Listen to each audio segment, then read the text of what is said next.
신약성경 마가복음 10장 45절입니다. 네, 우리 마가복음 10장 45절 한 절 우리 같이 한 목소리를 읽겠습니다. 시작. 인자가 온 것은 섬김을 받으려 함이 아니라 도리어 섬기려 하고 자기 목숨을 많은 사람의 대속물로 주려 함이니라. 한 번 더 읽겠습니다. 인자가 온 것은 섬김을 받으려 함이 아니라 도리어 섬기려 하고 자기 목숨을 많은 사람의 대속물로 주려 함이니라. 아멘. 기도하겠습니다. 하나님 아버지, 오늘도 죄 많은 저희를, 부족한 저희를 주의 전으로 불러 모아주시고 예수 그리스도의 보혈을 의지하며 나가는 자마다 죄사함의 용서를 주시고 용서의 은혜를 주시고 또 우리를 하나님의 자녀로 인정해 주시고 또 이렇게 예배를 받아주시니 감사합니다.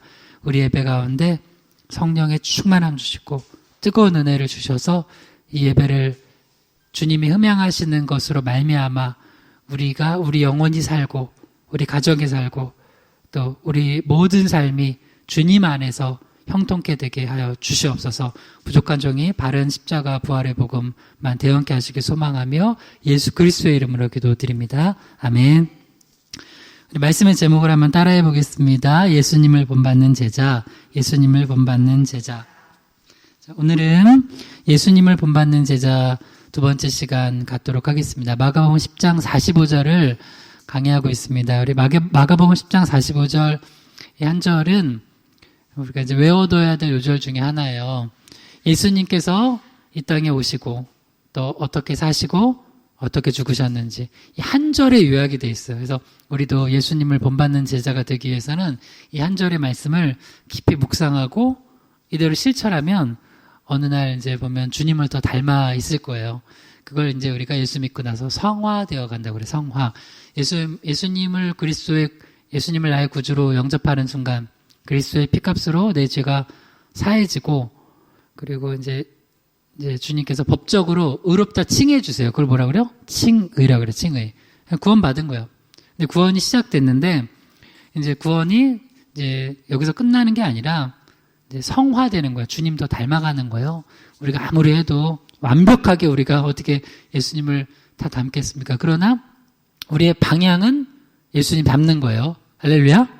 그래서 닮아가는 거예요. 그러다가 보면은 어느 날 이제 신앙생활 열심히 잘하면 이제 주님 앞에 가기 전에 주님을 더 많이 닮아 있을 거예요. 모두가 그렇게 주님의 이름을 축원합니다.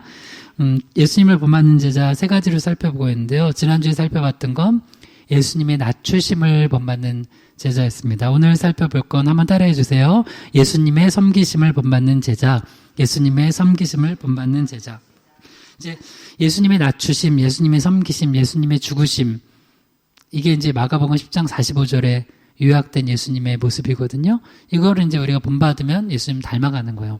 예수님을 우리가 예수님의 어떤 그 모습을 본받고 정말 주님 기뻐하시는 그런 삶을 살게 되는 거예요. 그런데 이제 오늘 두 번째는 예수님의 섬기심을 본받는 제자인데 이게 사실 여러분 섬기는 게 쉬워요, 어려워요? 가정에서만 봐요. 내 남편인데 아내 섬기는 게 쉬워요? 이게 쉽다는 분은 요즘 예수님 본받고 있는 거예요. 예수님이 내 안에 아주 깊이 성령 충만한 거예요. 반대로 또 아내로서 남편 섬기는 거, 남편으로서 아내 섬기는 거, 부모로서 자녀들도 섬기는 거거든요, 사실. 그래서 자녀도 부모 섬기는 거. 이게 쉽지가 않아요. 그러면 어떻게 하면 오늘 우리가 예수님처럼 예수님 본받아서 정말 예수님처럼 섬길 수 있을 것인지 세 가지를 살펴보려고 합니다. 첫 번째는 우리 이제 세 가지를 뛰어넘어야 되는데요. 첫 번째는 당연을 뛰어넘어야 돼요. 당연. 두 번째는 권력을 뛰어넘어야 돼요. 세 번째는 효율을 뛰어넘어야 돼요. 그래야지 예수님처럼 우리가 섬길 수 있다는 거예요. 자, 한번 마가복음 10장 45절 읽어볼까요? 인자가 온 것은 섬김을 받으려 함이 아니라 도리어 섬기려 하고 자기 목숨을 많은 사람의 대속물로 주려 함이니라. 아멘. 예수님의 제자들이 서로 높아지겠다고 싸우고 있으니까 예수님께서 나를 본받으라고 제발 세상 권력자들, 세상 사람들 본받지 말고 너희 마음속에 내가 있어야 된다고 하면서 예수님은 이제 어떤 삶을 사시기 위해 이 땅에 오셨는지 보여주세요. 말씀해 주세요. 바로 섬김을 받으려고 내가 이 땅에 온 게 아니다. 나는 도리어 섬기려고 이 땅에 온 것이다. 그래서 하늘 보좌를 버리고 이 낮고 낮은 곳에 온 것이다. 그러니까 너희들도 제발 서로 섬기면서 서로 사랑하면서 살라는 거예요. 근데 이게 말은 쉽지만 어려워요. 그죠? 세상에서 섬기는 거 이게 쉬운 게 아니에요.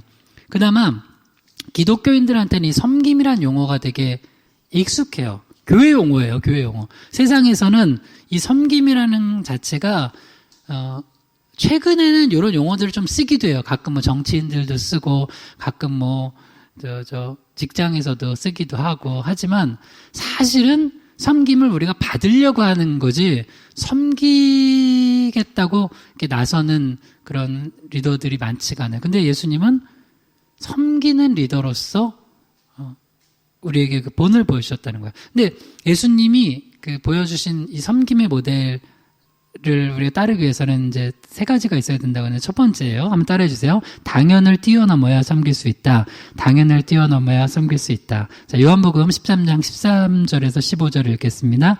너희가 나를 선생이라 또는 주라 하니 너희 말이 옳도다. 내가 그러하다. 내가 주와 또는 선생이 되어 너희 발을 씻었으니 너희도 서로 발을 씻어주는 것이 옳으니라.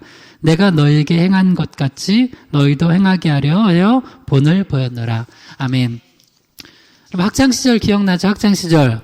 요새 학창시절은 교권이 많이 떨어졌어요. 그래서 이제 애들이 뭐 선생님들도 별로 안 무서워하고 그러는데 우리 어렸을 때 선생님 되게 무서웠죠? 특히 저 중학교 때는 저 머리 빡빡 밀던 시절이었잖아요. 저도 그랬고 우리 집사님들 대부분 그러지 않았나요? 우리 저 여성도님들도 머리 이렇게 단발되고 요새는 머리 막 어느 정도까지 기를 수 있죠. 염색은 하나? 염색은 모르겠는데. 그래서 선생님 보면 되게 무서웠어요, 항상. 그래서 선생님 보면 항상 무서웠어요. 그리고 저기 멀리서 너 일로 와봐 그러면은 칭찬해 주려고 부르시지 않아요, 대부분. 저도 한번 이제 걸렸어요. 그래서 멀리 있는데 나를 부르시더라고요. 그러더니 주머니에서 뭘 꺼내시는데 머리를 이렇게 깎아요. 머리가 좀 길었대. 그 짧은 머리를. 그래서 막 그러던 시절이었잖아요. 그죠? 그러면 한번 봐요. 그냥 선생님하고 학생이 만났어요. 누가 먼저 인사해야 돼요? 뭐가 당연해요? 선생님한테 학생이 인사하는 게 당연하죠. 그게 당연하잖아요. 그게 이제 일반적인 세상의 법칙이에요. 여기서 이제 예수님 뭐라 그래요? 내가 너희들 선생 맞다. 내가 너희가 나를 주라고 하고 선생님이라고 하지 않냐? 맞다. 너희 말이 옳도다. 내가 너희 선생이다. 너희들은 내 제자다. 그런데 마땅히 너희들이 내 발을 씻어줘야 되는데 내가 주와 선생이 되어 너희 발을 씻었다. 그러니까 이젠 너희도 서로 발을 씻어줘라. 이게 옳다. 내가 너에게 행한 것 같이 너희도 행하게 하려 본을 보였다. 다시 한번 따라해봐요. 당연을 뛰어넘어야 섬길 수 있다. 당연을 뛰어넘어야 섬길 수 있다. 우리는 당연의 가치관을 가지고 살아가요. 근데 우리가 예수님처럼 섬기려면 이 당연을 뛰어넘어야 돼요. 이거 쉽지 않아요? 쉽지 않아요. 근데 우리의 모델은 누구예요? 예수님이에요.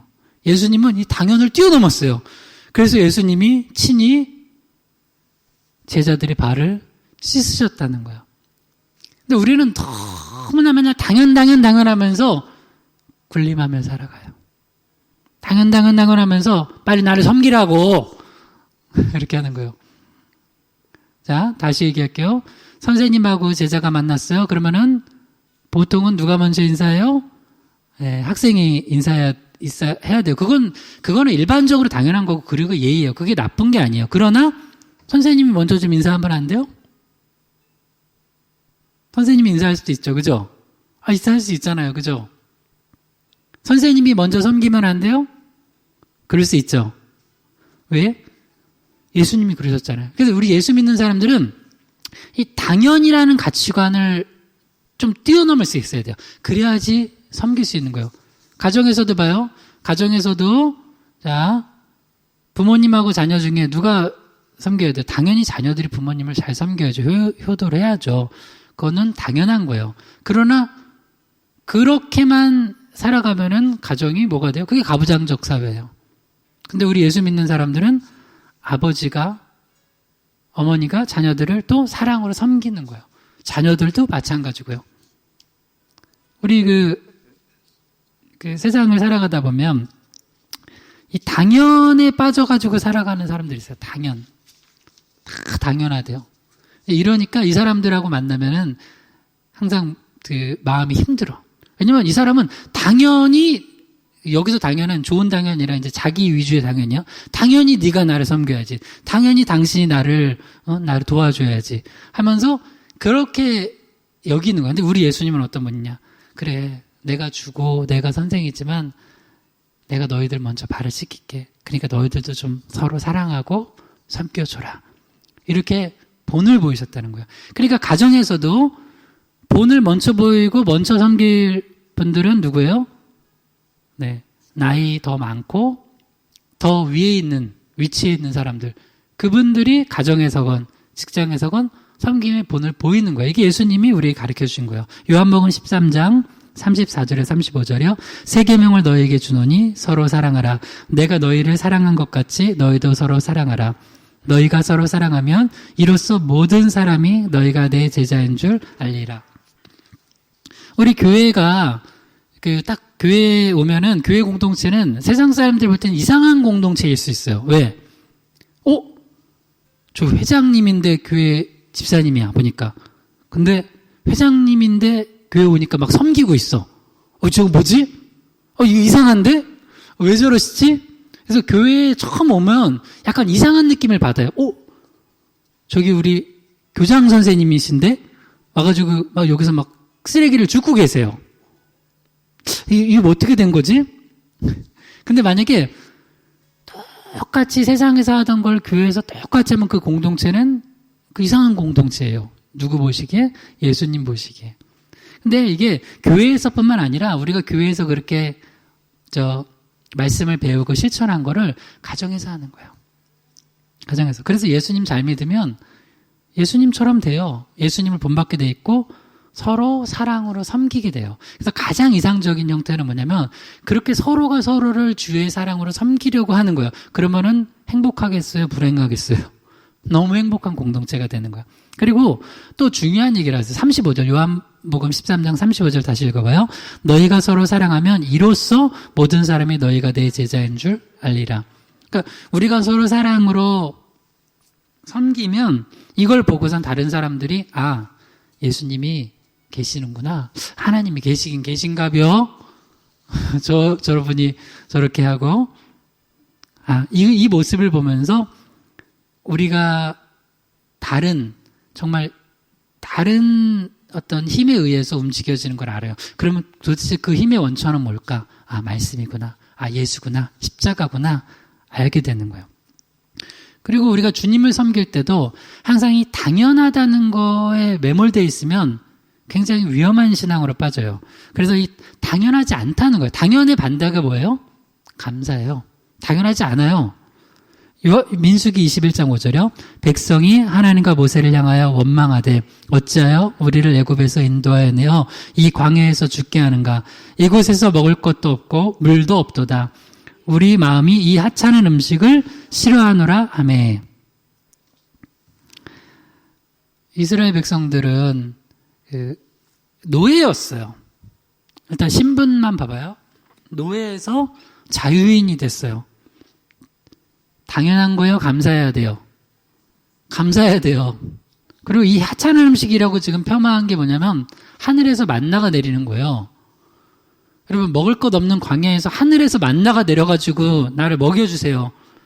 당연한 거예요? 감사한 거예요? 감사한 거예요. 여러분, 요 영적인 눈이 열리고 요 세계가 열리면 여러분 진짜 우리 인생이 풍요로워져요. 근데 왜 인생이 되게 팍팍하고 힘들고 고난스러운 사람들이 있어? 왜? 늘 당연하고 살아가서 그래. 당연한 거 없어요. 당연하지 않다고요. 감사해야 돼요. 우리 주님을 섬길 수 있는 거, 여러분 이 예배 드릴 수 있는 것도 감사해야 돼요. 데살로니가전서 5장 18절 읽어봐요. 범사에 감사하라. 이것이 그리스도 예수 안에서 너희를 향하신 하나님의 뜻이니라. 할렐루야.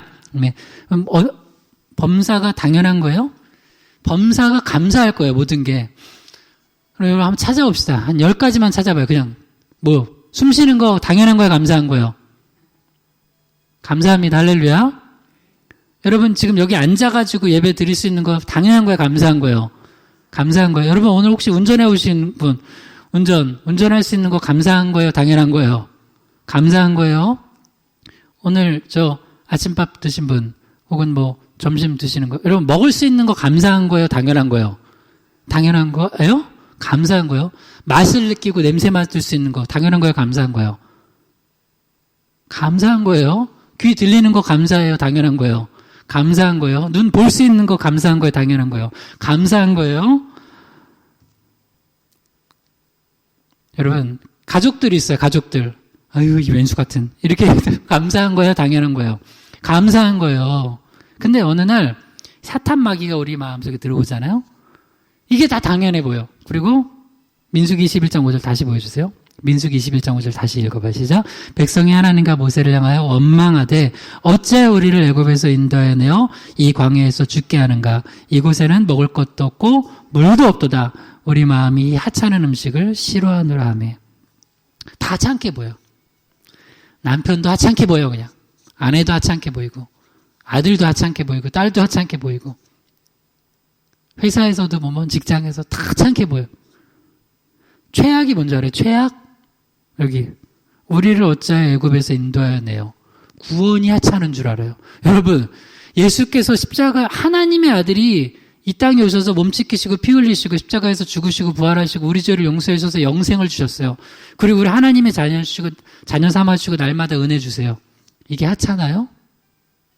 이게 하찮아 보이면 여러분 이거는 진짜 우리 사탄 마귀가 우리 마음을 꽉 잡고 있는 거예요. 그리고 이제 그 정도는 아닐지라도 두 가지. 예배가 하찮아 보여요. 예배가 가지고 드리든 안 드리든 예배가 하찮아 보여요. 그다음 말씀이 하찮아 보여요. 말씀 읽든 안 읽든 이거 그냥.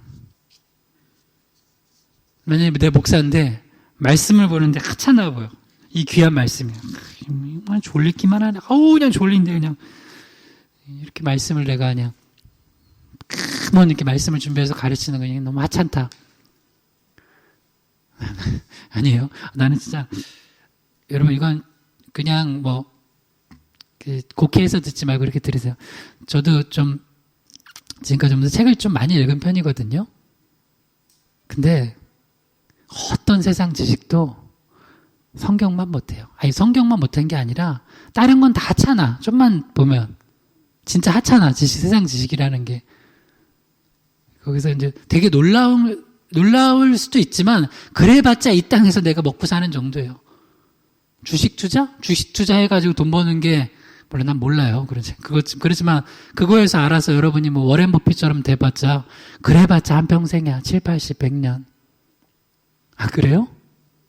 세상에서 알려주는 지식이 그 정도라고요. 근데 어디에서 와서 왜 살며 어디로 가는지 영생 그리고 우리가 어떻게 살아야지 정말 그리스도 은혜 안에서 풍성한 삶을 사는지 성경 아니면 안 가르쳐줘요.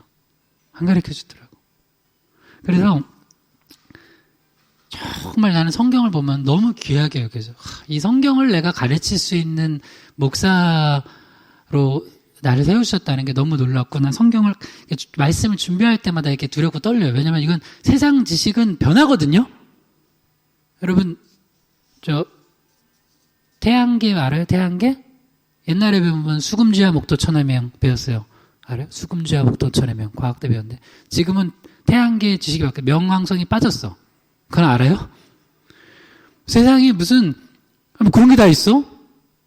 그리고 요새는 이거는 나 몰래 과학을 잘 모르니까 옛날에 뉴턴이 최고였다가 아인슈타인 나오면서 그 상대성 원리 나오죠. 요새는 상대성 원리도 이게 또 틀렸을 수 있다고 또 어떤 과학자들이 또 얘기를 해요. 나 모르겠어. 나는 과학자는 아니니까. 뭐야, 과학이 왜 이래? 근데 여러분, 하나님의 말씀은 변함이 없습니다. 할렐루야. 우리 예수 그리스도는 어제나 오늘이나 영원토록 동일하십니다. 할렐루야. 그래서 여러분, 혹시 이 구원받은 게, 또 예배 드리는 게, 또 이 말씀, 이런 게 하찮아지면 여러분 기도하셔야 돼요. 그리고 하나님, 내가 다시 영의 눈을 뜨게 해달라고. 그리고 범사를 오늘 한번 돌아보세요. 당연한 게 아니라고요. 당연한 게 아니고 감사할 거예요. 그래서 오늘도 집에 가셔서 당연하다고 생각하는 걸 보고 감사하세요. 오늘 집에 가셔서 가족들 만나면 갑자기 내 옆에 있어서 고맙다고 감사도 얘기하세요. 그러면 오늘 또 은혜를 받았구나. 근데 왜 이렇게 또 오버하시나. 되게 부담스러워하지만 좋아할까요? 싫어할까요? 안 싫어해요. 좋아해요. 하나님도 기뻐하세요. 오늘 하나님께도 감사드리고 또 만나는 것마다 또 오늘 보면서 보물 주신 것도 감사하고 감사 많이 하시면서 이 당연의 세계관에서 벗어나세요. 그래야지 귀한 줄 알고 사랑하는 일도 섬길 수 있게 된다는 거예요. 자, 두 번째, 우리가 예수님처럼 섬길 수 있기 위해서는 뭐에서 빠져나야 되냐면, 뭘 뛰어넘어야 되냐면 이거예요. 따라해보세요. 권력을 뛰어넘어야 섬길 수 있다. 권력을 뛰어넘어야 섬길 수 있다. 역대하 10장 3절에서 4절이요. 무리가 사람을 보내어 그를 불렀더라. 여로보암과 온 이스라엘이 와서 르호보암에게 말하여 이르되 왕의 아버지께서 우리의 멍에를 무겁게 하였으나 왕은 이제 왕의 아버지께서 우리에게 시킨 고역과 매운 무거운 멍에를 가볍게 하소서. 그리하시면 우리가 왕을 섬기겠나이다. 솔로몬의 아들이 이제 그 다음 이스라엘 다음 왕으로 이제 됐죠. 그게 이제 르호보암이에요. 르호보암. 사울, 다윗, 그 다음에 솔로몬, 르호보암. 이제 사울 왕가는 앞에서 끝났고 다윗 왕가가 쭉 이어져요. 근데 이때 솔로몬이 하도 우상 숭배하고 그래서 하나님께서 이제 이스라엘 백성들, 이스라엘 나라에 이제 심판을 내리시죠. 그래서 나중에 이제 실제로 찢어지잖아요. 근데 그 찢어지게 된 과정에서 모습을 한번 볼게요. 오늘 주제와 연관해서. 그래서 여로보암이 나중에 이제 북이스라엘 왕이 되잖아요. 근데 이제 여로보암과 이스라엘 사람들이 이제 르호보암 왕에게 와가지고 부탁을 해요. 그 왕의 아버지, 이제 솔로몬은 우리를 너무 힘들게 했다. 우리 멍에를 무겁게 했다. 정말 그냥 너무너무 맨날 우리를 너무 고통스럽게 했다. 특히 솔로몬은 잘한 거지만 이게 나중에 잘못한 게 뭐냐면 노역을 너무 많이 시켰어요. 그 중에 하나가 건축이에요, 건축. 그러니까 솔로몬이 하나님의 성전을 짓고 왕궁을 지은 거, 거기까지는 좋아요. 근데 보니까 부인이 몇 명이었어요? 1000명. 그 1000명이 요구한 게 뭐였어요? 산당 지어달라고. 우리 각자의 신을 섬길. 그러면은, 그것도 한 거예요. 나중에는 솔로몬이 주의 성전 짓고 왕궁 지은 것까지는 좋아. 왜 우리가 이방 신들 섬기는 산당들을 줘야 돼? 하면서 막 입이 이렇게 나와가지고 졌을 거예요. 근데 솔로몬은 그 부인들이 아주 그냥 귀찮게 해가지고, 또 마음이 홀랑 넘어가지고 그걸 다 짓고 우상숭배하게 해요. 그래서 이제 하나님이 너무 노여하시고 솔로몬에게 그렇게 은혜를 주셨는데 솔로몬이 그런 나쁜 짓을 하는 걸 보면서 그 뒤에 나라가 이제 나눠지게 하는데요. 이 과정이에요. 그때 만약에 르호보암이 이렇게 안 했으면 그 뒤에가 어떻게 됐을까? 조금 다른 형태로 좀 됐을 수는 있어요. 왜냐면 하나님은 또 뜻을 돌이키기도 하시는 분이거든요. 아니면 유보시키기도 해요. 근데 이제 르호보암이 어떻게 했냐면, 르호보암에게 와가지고, 이제 왕의 아버지 솔로몬께서 우리에게 시킨 고역과 무거운 멍에를 가볍게 해달라고 하니까, 이제 르호보암이 그 얘기를 듣고, 이제 잠깐만 있어라. 한 3일 동안만 내가 한번 생각해보고 얘기를 해주겠다. 이렇게 하고 돌려보냈다가 다시 그들을 불러놓고 이렇게 얘기를 해요. 역대하 10장 13절에서 19절에요. 왕이 포악한 말로 대답할세 르호보암이 원로들의 가르침을 버리고 젊은 신하들의 가르침을 따라 그들에게 말하여 이르되 내 아버지는 너의 멍에를 무겁게 하였으나 나는 더 무겁게 할지라. 내 아버지는 가죽 채찍으로 너희를 치셨으나 나는 전갈 채찍으로 치리라 하니라. 이에 이스라엘이 다윗의 집을 배반하여 오늘까지 이르니라. 르호보암이 여로보암과 이제 찾아왔던 백성들에게 뭐라고 얘기를 하냐면, 우리 아버지 솔로몬은 너희 멍에를 무겁게 했지만 나는 더 무겁게 할 거라는 거예요. 이때 이 이야기를 들었던 사람들 마음이 어땠을까요? 기뻤을까요? 죽을 맛이었겠죠, 정말. 그 다음에 아버지는 가죽 채찍으로 너희를 치셨으나 나는 전갈 채찍으로 칠 거라는 거예요. 근데 이렇게 얘기했던 이유가 뭐냐면, 이제 두 부류의 코치를 받았어요. 원로들의 코치, 젊은 신하들의 코치. 근데 코치를 선택을 하는 건 결국 내 몫이에요. 그러니까 여러분, 코치를 잘 받아야 돼요. 항상 말씀의 코치를 받아야 돼, 말씀에. 근데 젊은 신하들의 코치를 받았는데 이들의 코치가 뭐였어요? 왕이시여, 르호보암 왕이시여, 권력을 휘둘러야 된다는 거야. 힘을 보여줘야 된다는 거예요. 아니, 지놈들이, 백성이 왕을 섬기는 게 당연하지. 우리의 멍에를, 고역을 가볍게 해주면 우리가 왕을 섬기겠다고? 아, 이놈들이 혼을 덜 났구만. 내가 아버지보다 훨씬 더 그냥 강력한 권력자로서 통치를 해야 되겠다라고 한번 이제 으름장을 놓은 거예요. 그러니까 결과가 어떻게 됐어요? 그들이 아이 무서워, 알겠습니다, 우리가 왕을 섬기겠습니다 그랬어요? 아니죠. 역대하 10장 19절 이에 이스라엘의 다윗 집을 배반하여 오늘까지 이르니라. 그러니까 리더십을 이렇게 행사하는 사람들이 있어요. 내가 아주 강력하게 해가지고 내 권력을 휘둘러서 이 사람들을 다 밟는 거예요. 그러면서 나를 섬기게 만드는 거예요. 그게 여러분 국가에도 있고, 지금 이제 미얀마 지금 그러고 있잖아요. 그래서 우리 미얀마를 기도합시다. 우리나라도 뭐 그런 경험이 있었고요. 그리고 많은 권력자들이 다 이 방법을 써요. 왜 그럴까요? 여러분, 왜 그럴까요? 이 방법이 쉬워요. 여러분, 제가 목회자죠. 목회자가 어떤 일을 할 때 제일 힘든 게 뭔지 알아요? 나는 뭔데 마음이 화가 나는데 내 화와 분을 다 낼 수 없어. 왜요? 난 목사니까. 내 목사니까 이게 그래도 이제 그런 게 있잖아요. 어떤 그 질서와 권위와 또 이게 있잖아요. 위아래가 있잖아요. 근데 나는 세상 회장님이 아니잖아요. 난 목사잖아. 그러니까 아무리 내 안에서 열불이 나도 나는 그걸 어떻게 해야 돼요? 아, 네. 아유, 이렇게 했으면 좋겠네요. 아, 아멘, 할렐루야 하면서 막 내 속에서는 막 이렇게 올라와도 주님, 저 도와주시옵소서. 근데 만약에 내가 만약에 목사인데 그렇게 안 하고 그냥 내가 위에서 내가 만약에 부교육자에게 그러건 성도님들에게 그러건 내가 누구에게 내 권력을 그대로 휘두르면서 일을 해요. 그러면 일이 쉬워요. 그렇게 할 수 있어요. 근데 뭐가 문제가 생겨요? 난 더 이상 목사가 아닌 거야, 그 순간.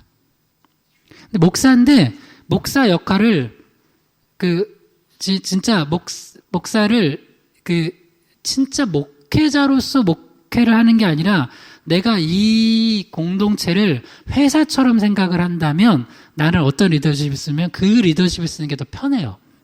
그래서 그런 리더십 쓰는 목사님들도 꽤 계세요.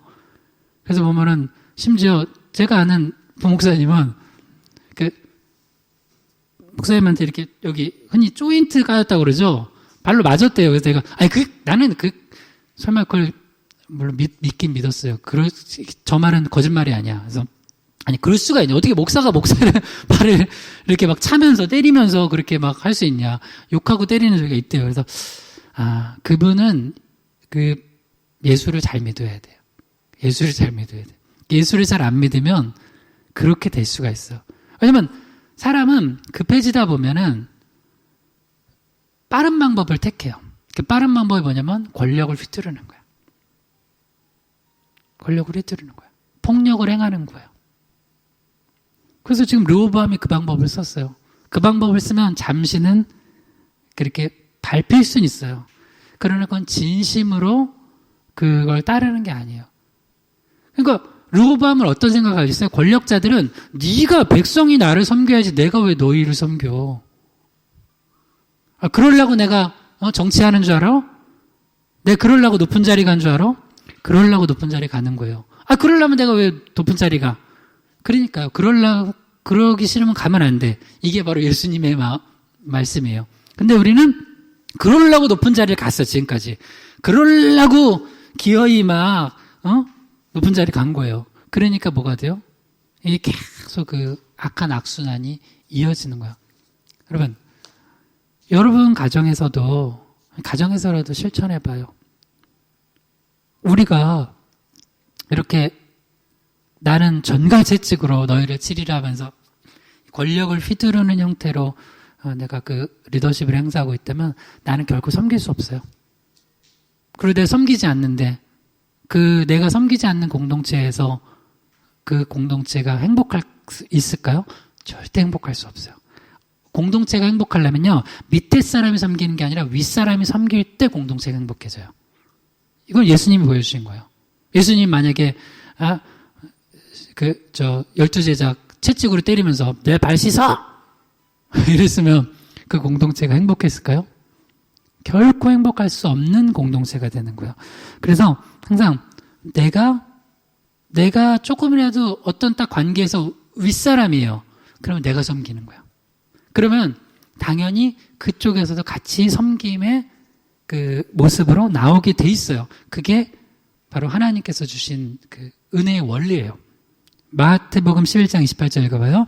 수고하고 무거운 짐진 자들아 다 내게로 오라. 내가 너희를 쉬게 하리라. 예수님이 뭐라 그래요? 수고하고 무거운 짐진 자들을 일단 공감하세요. 예수님은 우리가 수고하고 무거운 짐진 거, 우리가 죄의 짐, 자기 의의 짐, 건강의 짐, 물질의 짐, 온갖 짐진 거 다 아세요. 그리고 뭐라 그러세요? 오래요. 근데 지금 르호보암은 뭐 하고 있는 거예요? 니들이 수고하고 무거운 짐진 거 내가 알 바 아니고 니들이 알아서 해. 여러분 그걸 알아줘야 돼요. 그거 알아주는 게 예수님 본받는 거예요.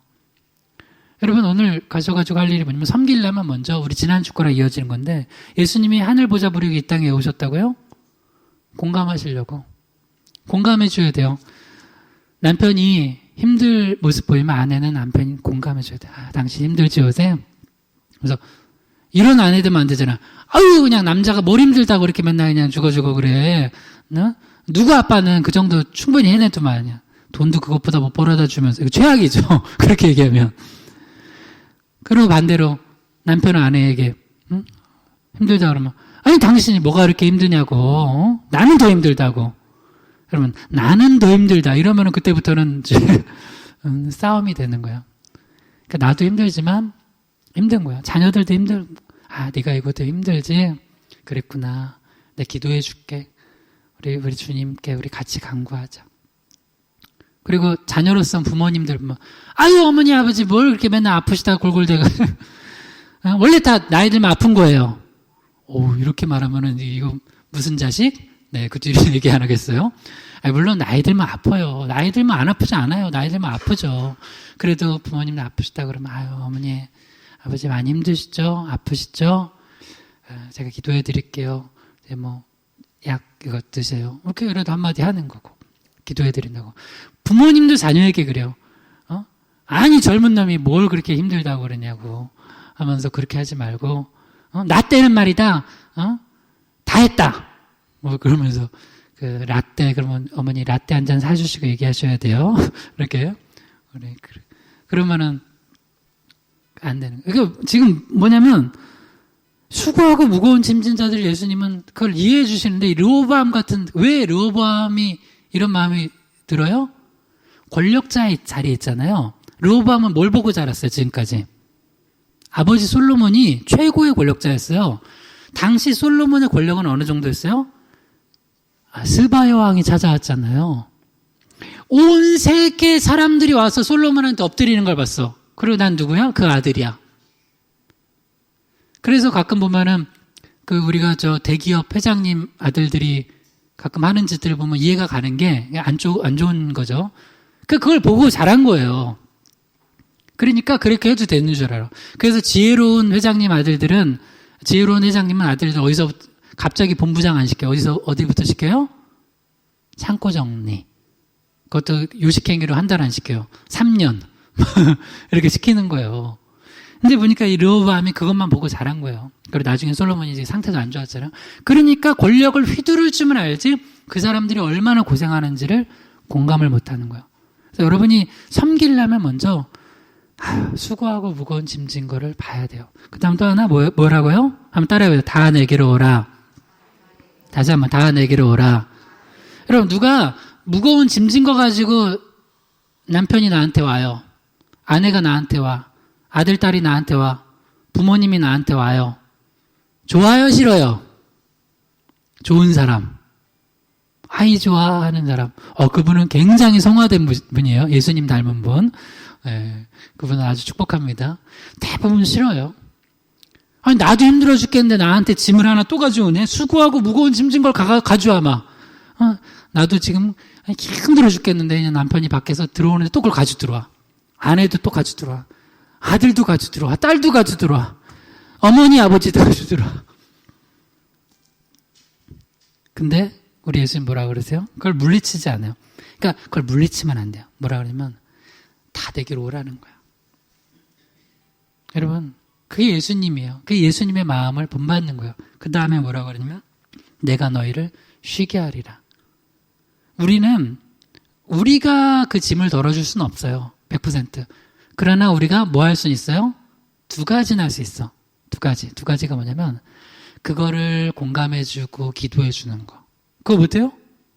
그거 못한다면 사실은 그거는 예수님 더 닮아가야 돼요. 더 기도해야 돼요.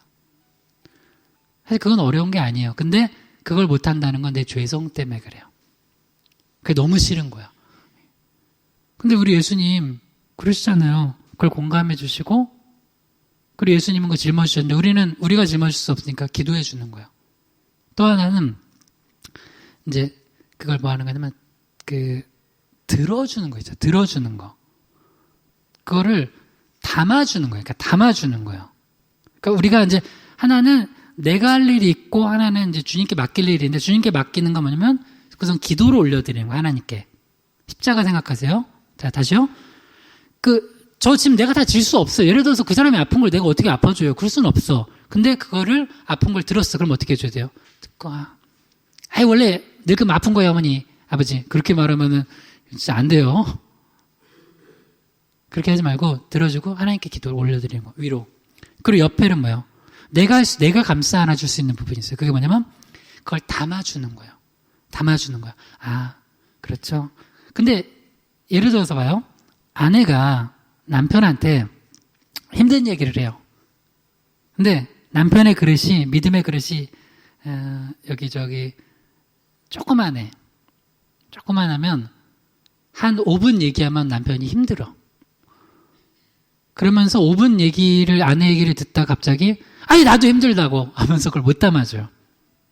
다 내게로 오라 해줘서 담아줘야 되는데 팔을 조금밖에 못 벌리니까 한 20분 들으면은 이제 한계가 차. 근데 여러분 그때 기도하시고 들으시면 제가 볼 때는 남편들 아내에게 많이도 말고 한 2시간만 들어줘 보세요. 그러면은 가정이 행복해집니다. 할렐루야. 남편들 아멘 해보세요. 할렐루야. 근데 남편들이 그걸 못해. 왜? 그 믿음의 그릇이 작으니까 내가 그걸 이렇게 감싸 안아주기에는 너무 버거운 거야. 그리고 누가 여러분한테 다 해결해 달래요? 내가 하나님도 아닌데 어떻게 다 해결해요? 저도 다 해결 못해요. 성도님들 저한테 막 기도 제목 하면 내가 다 해결하는, 나도 2가지예요. 결국 목회자도. 그 다 듣고 뭐 하는 거예요? 위로 십자가, 위로 하나님께 기도를 올려드리고, 또 하나는 그러셨죠 권사님, 그러셨죠 집사님 하고 담아주는 거야. 담아주는 거야. 근데 그 역할을 여러분이 가정에서 하는 게 가정의 영적 제사장인 거예요. 그걸 못 담아주면 가정은 그걸 못 담아주니까 어디로 가야 돼? 어디로 가야 돼요? 밖으로 가야 돼. 그래서 뭐 그나마 친구들 있으면 친구들 만나서 이렇게 하는 거고 그러면서 같이 내 남편은 그걸 들어주지도 않아요. 그 반대도 마찬가지예요. 아내도 남편은 원래 남자들은 그런 얘기 잘 안 해요. 그런 남자들이 안 한다고 없어서 안 할까요? 아내들 잘 아세요? 남편이 없어서 얘기를 안 할까요? 아내들만큼 남편이 안 하는 이유는 내가 볼 땐 크게 두 가지야. 첫 번째는 일단 걱정할까봐. 의외로 남편들이 이런저런 다 얘기하면은 아내들 걱정할까봐 다 얘기 안 해요. 그리고 남자들은 그냥 그러고 품고 가는 게 있어요. 저도 목회자로서 제 힘든 거 시시콜콜 성도님들한테 다 얘기해요.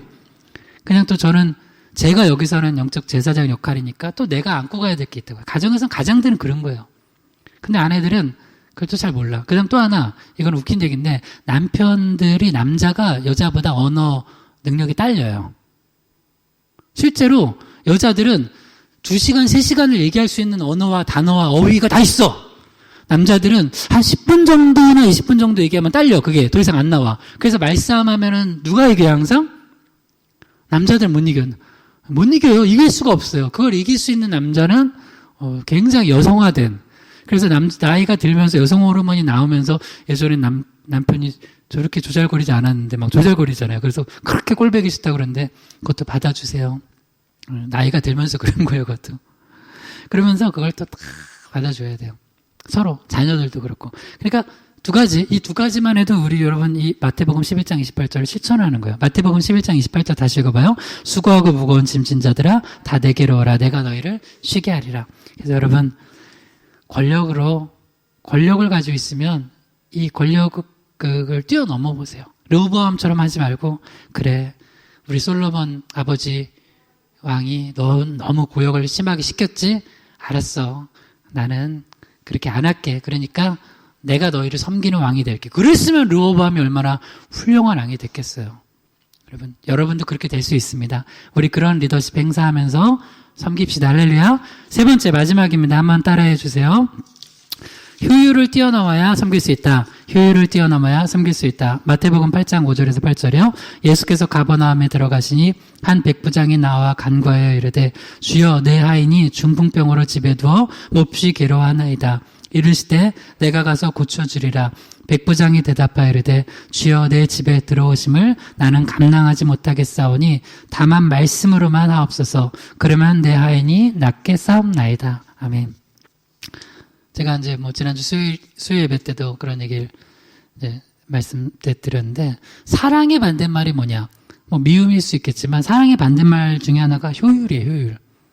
사랑하는 순간 효율을 잘 안 따져요. 여러분 연애하던 시절 생각해봐요. 연애하던 시절에 이 사람하고 맨날 만나고 싶었어요. 너무 지겨워. 그냥 크리스마스 때는 한번 봤으면 좋겠어. 이런 생각 들었어요. 맨날 만나고 싶었죠. 그래서 결혼한 거 아니에요? 만약에 나는 이 사람이 크리스마스 때나 한번 만나고 싶은데 크리스마스 때, 발렌타인데이 때 이 정도 한번 만나고 싶은데 그 사람하고 결혼한다면 그건 굉장히 불행한 그건 사랑하는 거 아니죠. 만약에 여러분 자녀들이 연애하고 있는데 엄마 그 오빠는 이상해. 자꾸 우리한테 효율적으로 만나지. 줌으로 연애하지. 줌 알아요? 줌? 요새 줌 예배가 유행해서 이렇게 영상 예배 그거 하는데 줌 많이 쓰더라고 프로그램. 그것처럼 엄마 그 오빠는 자꾸 나한테 더치페이를 하지. 만난 지 1년이 넘었는데 야 그 오빠가 널 사랑한다니?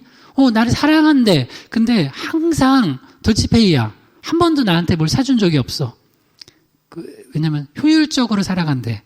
그게 사랑 맞아요? 내 손도 안 잡아. 날 사랑한다는데. 물론 건강하게 규제를 해야 되겠죠. 근데 손 잡는 거 정도는 할 수 있지 않아요? 연애 때 손 안 잡았어요? 손 잡아야죠. 손 잡고 포옹도 하고 그럴 수 있잖아요. 근데 나를 한 번도 안 안아주고 내 손도 안 잡아. 왜? 코로나라고 우리가 아무리 애인 사이라도 그러면 안 된대. 굉장히 굉장히 효율 따져. 그건 사랑이에요? 아니에요? 아니죠. 그러면 섬길 수 없어요.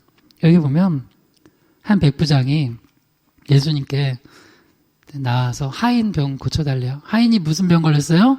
중풍병. 여러분 생각해봐요. 하인이 중풍병 걸리면 효율적이에요? 비효율적이에요? 비효율적인 하인이에요. 아니 하인이면 뭔가 써먹어야 되는데 하인이 뭔가 청소도 하고 물도 길어오고 지금처럼 수도가 수도 시설이 제대로 있었나? 2000년 전에 그런 게 없었겠죠. 물도 길어와야 되고 밥도 해야 되고 청소도 해야 되고 저기 심부름 시켜가지고 저기 옆집 저기 누구네 저기다 가가지고 고구마 좀 갖다 주라고 그러면 갖다 주고 이래야 되는데 아니 이 하인이 중풍병으로 누워있고 굉장히 힘들어하고 있으면 여러분 효율을 따지는 주인을 하면 어떻게 해야 돼요? 어떻게 하면 돼요? 그 하인 갖다 버리면 돼요.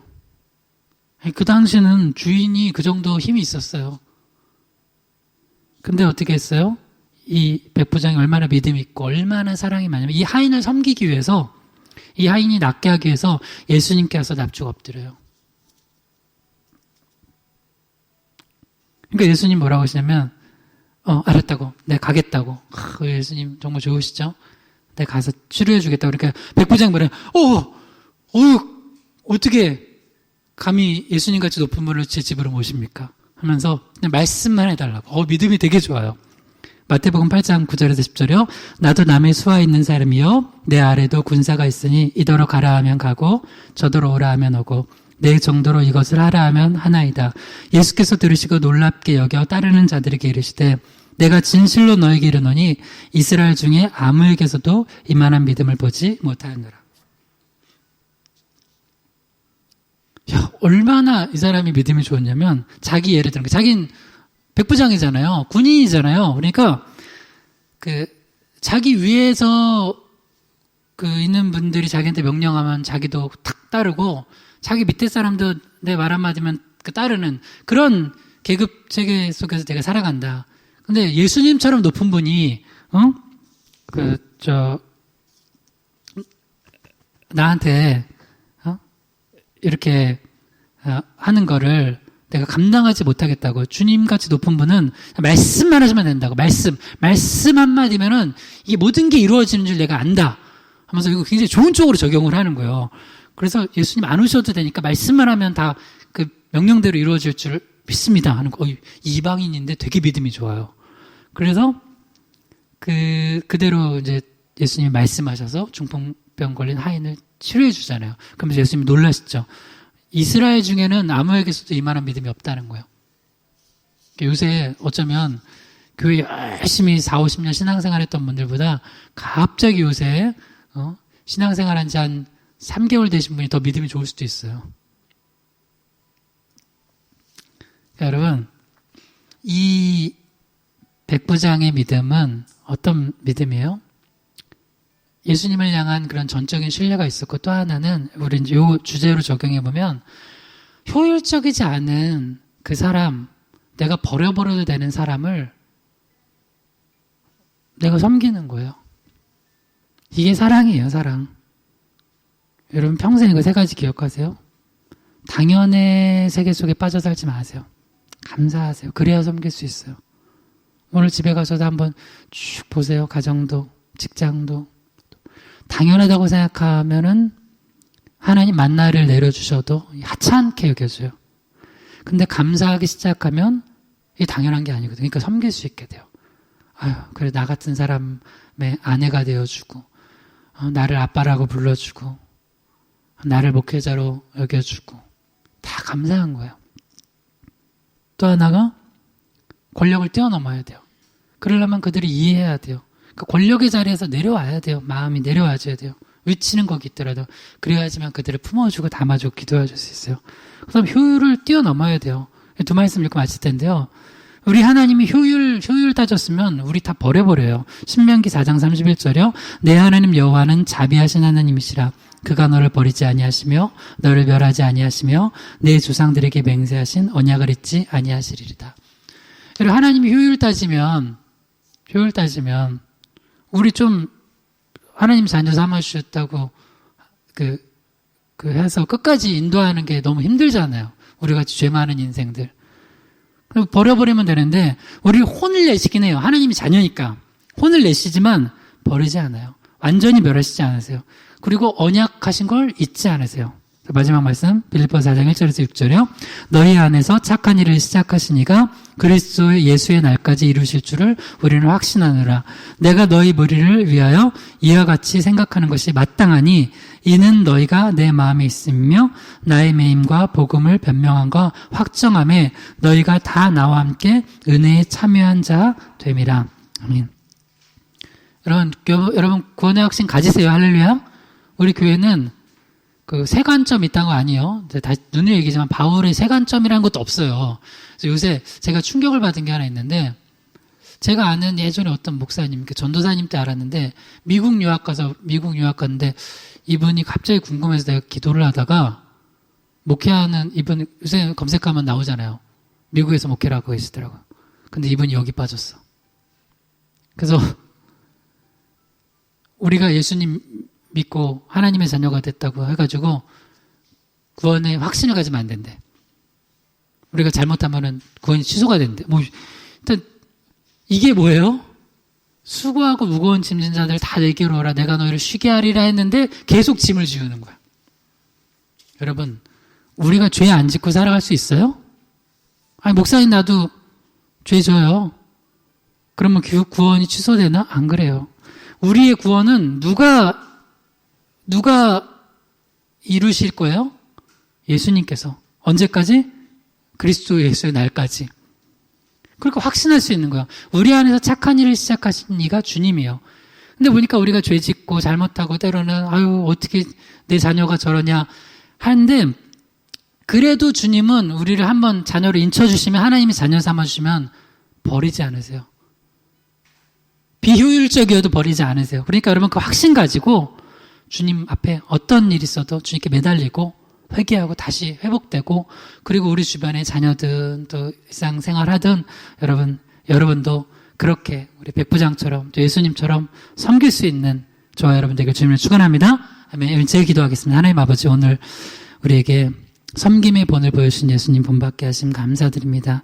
우리가 모든 걸 당연히 여기지 않고 감사로 올려드리며 살아가게 하시고, 또 우리가 권력이나 힘 가지고 살아가지 않고 더 낮은 자리에서 섬기게 하시고, 우리에게 비효율적으로 보이는 걸지라도 하나님 주님께서 맡겨주신 사람들, 또 모든 섬겨야 될 것들 감사함으로 섬기며 한 영혼을 천하보다 귀하게 여기게 도와주시옵소서. 예수님의 이름으로 기도드립니다. 아멘.